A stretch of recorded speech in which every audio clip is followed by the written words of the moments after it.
Yeah, I just want to show you guys a few things here. Little guy here. Got the Christmas lights up already. Had a buddy over, stored his winter, well, we got his winter tires put on his CRV and we stored his all seasons in my garage there. And now he's left and I'm painting. So as you can see here, I bought the house and it came with the walls already painted. There were some scuffs on the walls, but I tried to touch them up and I bought the wrong colored paint. And then next thing I know, I bought a small can of paint to try to see if I could match the color. It didn't work. And then I bought another can of paint today. And as you can see, it's not the right color. It's really hard. You basically got to cut, a little piece of the wall out somewhere where it's inconspicuous and then take it to the store and maybe they can try to match it. It's never going to be 100% accurate. But so as you can see here, this paint doesn't really match, but it looks more drastic because you can see the other color right here.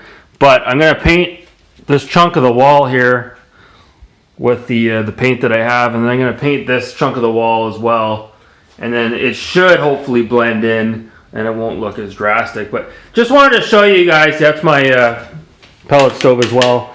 I don't just sit on my ass all day in my apartment and game. I've got legitimate stuff going on here. So so the real reason for this video, I picked up a PS3 game. The library continues to grow. So let's head back to the games room and I'll show you what I picked up. Stay tuned.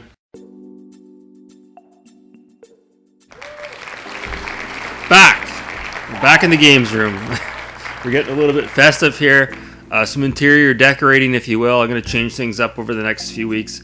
Maybe a little premature for Christmas. I don't know. It's been a tough year for a lot of us, so I don't think there's any issues bringing out the Christmas decor when we're in the middle of November. It's not a bad thing. Christmas all year round. So take a sip of my wine here before we get started.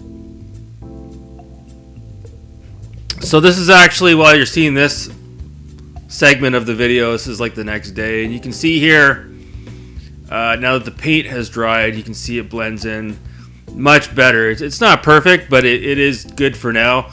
I might paint the rest of the wall as time goes on, but hey, it's a lot cheaper than paying someone $500 to come in and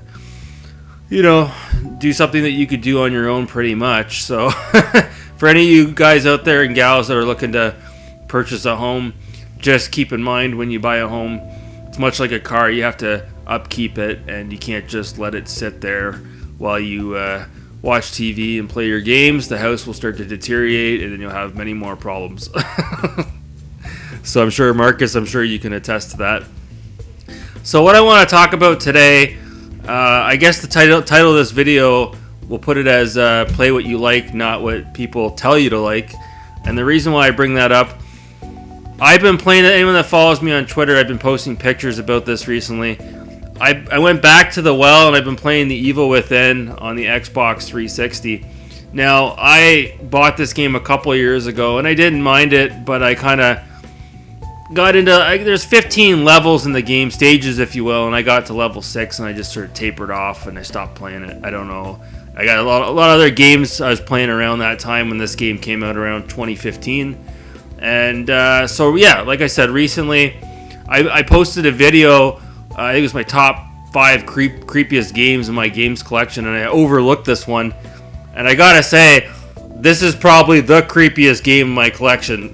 It's so creepy. And this game came out right around the time, or shortly thereafter, the next gen consoles at the time came out, the PS4 and the Xbox One. And this game came out simultaneously on the 7th and 8th gen consoles. And you can go out there and take a look at some of the screenshots. It's definitely, I presume this was a game developed with the 7th gen hardware in mind, and they sort of just cleaned up the images and polished up the game for the PS4 and the Xbox One. But as much as I rag on remasters and remakes, playing through this game, it's a gorgeous looking game. It's a good looking game, especially on the set for what they did on the 7th gen consoles. This is probably the game that I probably would want to get the copy for the 8th gen Xbox One. I know it's at my pawn shop and it's dirt cheap, because again, the graphics are so good on the 360. I'm almost curious just to see how much better it would look on the Xbox One. But the reason why I bring this game up, again, I've been having a blast with it. There's so much that I do want to talk about with regards to this game, and I know it's an older game, but I think when it came out, it got good reviews. It didn't really blow anybody away, and it sort of got swept under the rug. And frankly, myself and I think a lot of us out there were really surprised to see a sequel come out. This is The Evil Within 2 that I recently picked up as well. Haven't played it yet, obviously. I'm one of those, I don't want to jump into the sequel until I finish the original. That's how it was with Dead Space as well. I still haven't beaten the original Dead Space, even though I own Dead Space 2.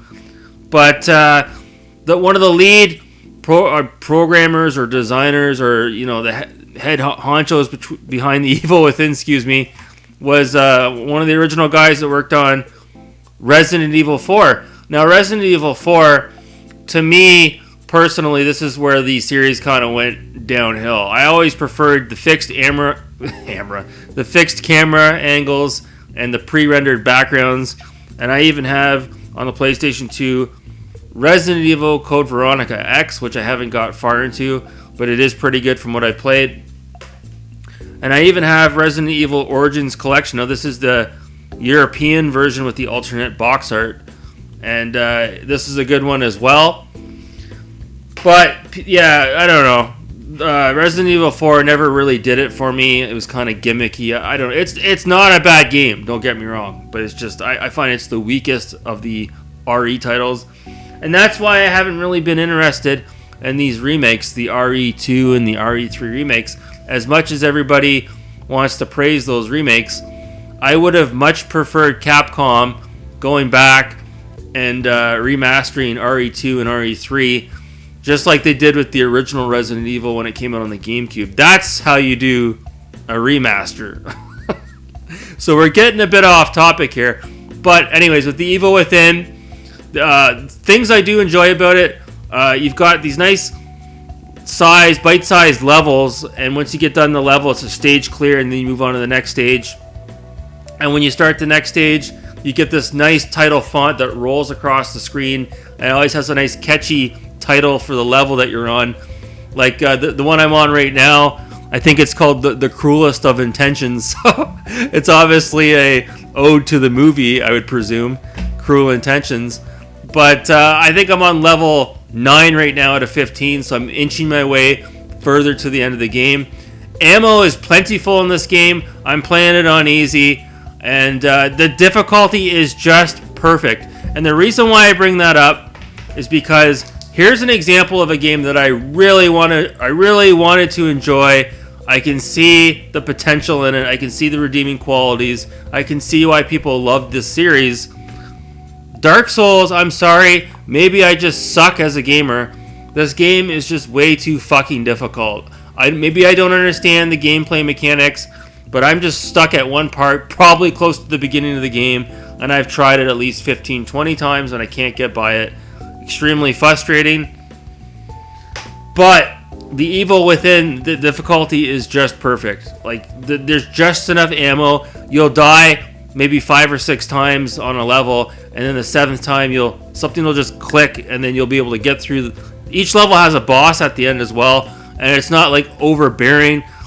Most times you can get by the bosses without difficulty. And like I said, I started playing this maybe, I don't know, 2 or 3 nights ago, and I'm already at chapter 9, so I'm just having a ball with it. I love the art direction. There's one level where you're basically in a catacomb, and all you have is your lantern, and you're walking through, and you can barely see, and there's bugs crawling along the wall. There's a lot of psychological aspects to a lot of jump scares, and like I'm screaming at the TV. I'm like, holy fuck! And it gets claustrophobic because you're down in the catacombs, you're in the mental hospital, you're underground, you're in the depths of hell. And then I think it's chapter 6, you're finally outside and there's actually sun in the air, and it's like I don't know, like a what's the word? Like a euphoria? I don't know if that's the word for it, but it's like, wow, I can't believe I'm outside and I can breathe again. And you get through chapter 6 and 7, and then you're back underground again. And chapter 9 that I'm on right now, not trying to give out too many spoilers, I've arrived at a mansion, and the mansion is eerily similar to the mansion in the original Resident Evil. So it's really cool. I had to pull myself away from the game just to post this video. And I wanted to talk about the game because, this is my channel. I can talk about whatever I want to talk about. I don't care if this game is not on a next-gen console and it's an older game. I think it's a game that a lot of people have mentioned to me, I heard about that game, but I never really went out and tried it. So I thought maybe if I posted this video, a few people out there might say, you know what, maybe I will go ahead and try this game out. Now, the one thing I don't like about The Evil Within, I shouldn't say I don't like it, but it's not for everybody. There's quick time events in it. There's a lot of times like you'll walk up to a gear mechanism, and then all of a sudden the screen's got like a flashing A button if you're playing it on the 360. And you gotta rapidly press the A button, then he turns the crank, and kind of annoying. And there's segments where he's running and you gotta tap the A button, so very similar to RE4. And also as well, with The Evil Within, sometimes when you're running, if you run out of stamina, your character breaks into this animation that you have no control over, and it's like, I swear, it's like 10 seconds where he has to catch his breath. And if you get stuck in that animation and there's someone behind you, you can't do anything. You get attacked and you have to wait for the animation to finish before you can continue to run. That pisses me off. That kind of pisses me off. The game actually froze up on me the other night. It completely locked up. I had to restart my Xbox. That's the only glitch that I've had. Like I said, you can pick this game up. It's next to nothing. And once I finish this, I will probably go ahead and get it on the Xbox One, and then I'll donate my copy on the 360. So there are some remasters that I'm willing to entertain, and this seems like a game that I would go back and play, albeit anyone who has played the game, you'll know what I'm talking about, but there's a boss at the end of level, I want to say 4, where he's chasing you down and you're in like a boiler room. And the only way to kill him is you have to run around in circles, pull down the lever, and hope that he walks into the room and falls into the fiery pit. And if you don't time it just right, he's all over you. It's a one hit death, and then you have to start it all over again. And it's frantic because you can hear him, but there's not enough time to turn your character around to look at him. You just have to keep running, and oh my fuck, it's like, I never want to do that level ever again. I never want to do it again. The game bears a lot of similarities to another great game that was on the PlayStation 3 and the Xbox 360. And this is a game I'd like to revisit as well. And that's Shadows of the Damned, Sudasi Trip, So this is a really good game, and I got pretty far into it. It says on the back, one hell of a trip. So if you haven't played Shadows of the Damned, hidden gem right here. Really good. So that's pretty much it. How are we doing for time? Already at the 12-minute mark on this segment of the video anyways. Evil Within. And once I get done that, I'm going to play the Evil Within 2. I'm going to go right into it. I'm very close to beating Beyond Two Souls. I know it's been taking me weeks to beat it. And then last night, I went on the classifieds, and the guy just around the corner from my house was selling PS3 games. And I got the XL edition of Gran Turismo 5 for the PS3. So there you have it. And another guy that lives down the road, he posted an ad, and he was selling MotorStorm Pacific Rift and the original MotorStorm as well. So I messaged him. I'm just sort of waiting for him to get back to me about where he lives exactly so I can go pick up those games, $5 a piece. So yeah, pretty cool. So check it out if you haven't checked it out already, The Evil Within. For those of you who are kind of down in the dumps that you can't get a PS5 or an Xbox Series X or a Series S, don't fret. There's plenty of old games to play on the 360 and the Xbox One. So again, go back and visit these old games that you may have missed. You never know what you might find. And don't listen to what these critics say. Play what you like. Don't play what other people tell you to like. So that's going to do it. I'm going to leave it there. Thanks so much for watching. You people are wonderful and beautiful. You take care.